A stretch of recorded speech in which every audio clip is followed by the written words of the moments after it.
Hey everyone, Roman Prokopchik here. So a lot of people already know, those that don't or don't follow things in terms of the war in Ukraine and news from Russia, there has been a arrest warrant issued by the ICC, the International Criminal Court, for Vladimir Putin and Maria Lvova-Belova, who is the Russian Children Rights Commissioner. They basically allege that they are guilty of war crimes of unlawful deportation and transfer of children from occupied areas of Ukraine to Russia.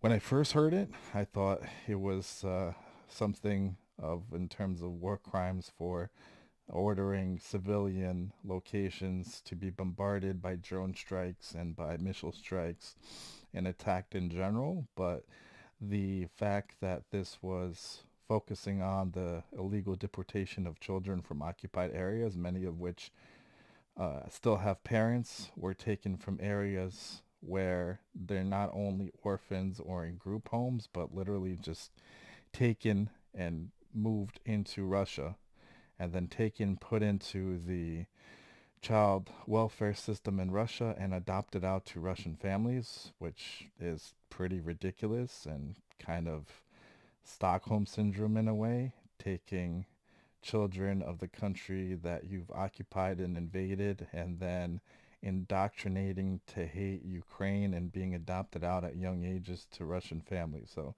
this is ridiculous. I think the number that's been said that up to a few thousand, if not more, kids were unlawfully taken and deported into Russia.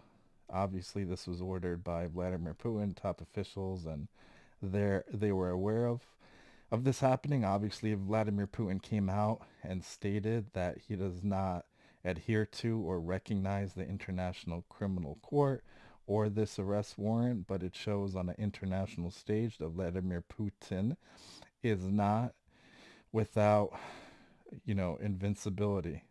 It shows cracks. Obviously, there's a lot of remorse now.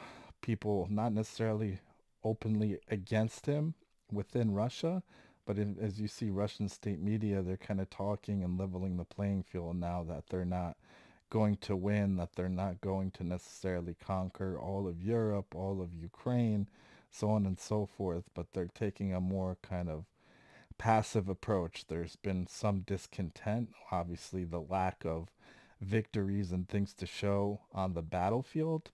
So this may lay further cracks within the system that's obviously ruthless and brutal in terms of just seeing and demonstrating power. You can see obviously going back to Ivan the Terrible in terms of Russia's leaders.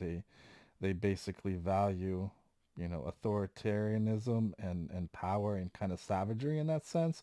So I don't know how much longer Vladimir Putin will hold on to power or what he'll do to hold on to power, but obviously different oligarchs and people that have spoken against him have ended up falling out of balconies or poisoned or just straight out shot in the head in the middle of the street. So it's interesting to see what move will be done. Obviously, they're not going to go into Russia and issue a arrest warrant for Vladimir Putin, but it kind of shows on the international stage that now he's formally served a arrest warrant and formally viewed as a criminal in the world by majority of the world, or at least the Western world and its allies. So it's going to be interesting how this progresses.